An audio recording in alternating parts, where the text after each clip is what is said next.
जब से प्रदेश में सुखविंदर सिंह सुक्खू जी की सरकार आई है, जितना भी समय निकला है वो पूरा भ्रष्टाचारों में संलिप्त होकर के निकला है।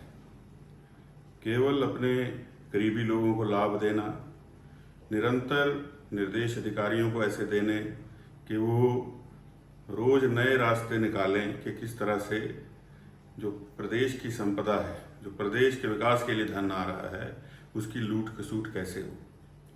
हाल ही में जो प्रदेश का मार्केटिंग बोर्ड है, उसमें जितनी भी सब्जी मंडियां हैं उनकी डिजिटाइजेशन के लिए जो है वो निविदाएं बुलाई गई।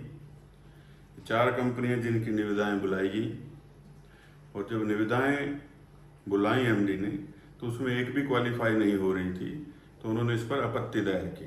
लेकिन आनन फानन में जो विभाग के सचिव हैं और अभी चेयरमैन भी हैं, उन्होंने जब एमडी छुट्टी पर थे तो एमडी कार्यालय में जा कर के जो मार्केटिंग बोर्ड है उसके कुछ सदस्यों को बुला करके 7 करोड़ में एक कंपनी को ये काम दे दिया, और जिसमें कि जो वित्तीय नियम हैं प्रदेश सरकार के, उनकी भी अवहेलना की।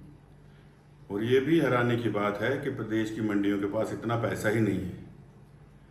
तो इस तरह से करोड़ों रुपए के टेंडर कर देना, और टेंडर में जो पास ही नहीं हो रहे हैं ऐसी कंपनियों को काम दे देना, खुला जो है ये भ्रष्टाचार प्रदेश के अंदर चल रहा है। इस सारे की जांच होनी चाहिए। और यही नहीं है, प्रदेश के अंदर जो परिवहन निगम है उसमें जो एडीबी का पैसा आ रहा है, उस पैसे का पूरा दुरुपयोग किया जा रहा है। मुख्यमंत्री जी के चुनाव क्षेत्र के अंदर एक बहुत बड़ा होटल जो है वो पर्यटन निगम बना रहा है, और वो जिस ज़मीन पर बन रहा है वो सेरीकल्चर की ज़मीन है, और एक समय पर वो निजी भूमि थी और इसलिए दी गई थी ताकि वहाँ पर सेरीकल्चर का काम हो सके। और अब उस भूमि को एकदम से बदल करके पर्यटन निगम को दे दिया गया, और वहाँ एडीबी के पैसे से होटल बनना शुरू हो गया। और जो उसमें L1 था उसको बुलाया गया, उस L1 को काम ना दे करके उसको रिजेक्ट करके L2 को वो काम दे दिया गया, और ऐसे रेटों पर दे दिया गया जो कि टेंडर में के नॉर्म्स में ही नहीं थे।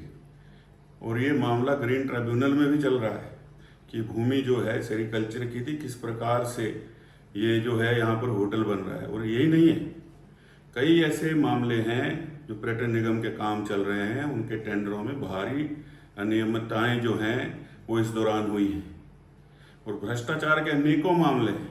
और ये केवल वर्तमान सरकार के समय में ऐसी प्रथा शुरू हुई है कि कई अधिकारियों की शिकायतें जो हैं वो आला अधिकारियों तक पहुंची हैं कि किसने कहाँ कितने का लेन देन किया है, लिखित रूप में।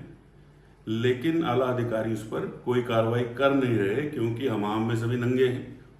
और कौन कौन से अधिकारी हैं जिन्होंने अभी तक के सुक्खू सरकार के कार्यकाल में प्रदेश के अलग अलग हिस्सों में ज़मीनें ली हैं, और छोटी मोटी ज़मीनों का लेन देन नहीं है, रजिस्ट्रियाँ हुई हैं, और कुछ तो कांगड़ा के अंदर है। और ये प्रदेश की जनता को समझना होगा कि शुरू से ही सरकार जो है इसकी बुनियाद झूठ पर लिखी है। सुखविंदर सिंह सुक्खू जो है वो निरंतर झूठ बोलते हैं। वो तो यहाँ तक बोल देते हैं कि मेरी पत्नी का मायका जो है वो देहरा में है, जबकि वो देहरा की है ही नहीं। वो देहरा के लिए उनका कोई योगदान नहीं। जो लोग अपने चुनाव क्षेत्र नदौड़ के अंदर सुधार नहीं कर पाए अभी तक, वो देहरा का क्या सुधार करेंगे। ये देहरा को और अन्य प्रदेशवासियों को सोचना चाहिए। और ये जो तीनों उपचुनाव हो रहे हैं, मेरा निवेदन रहेगा सभी से कि इसमें तीनों भारतीय जनता पार्टी के प्रत्याशियों को आप जिता करके भेजिए। और मैं लगातार कह रहा हूँ कि ये सरकार जो है इसके पास बहुमत नहीं है। ये सरकार जो है ये कुछ ही दिनों की मेहमान है, और प्रदेश के अंदर सरकार बदलने वाली है। अपने क्षेत्र के रिपोर्टर या पंचायत रिपोर्टर बनने का सुनहरा अवसर, संपर्क करें या व्हाट्सएप करें 8894521702। Email anantgyan.tv@gmail.com।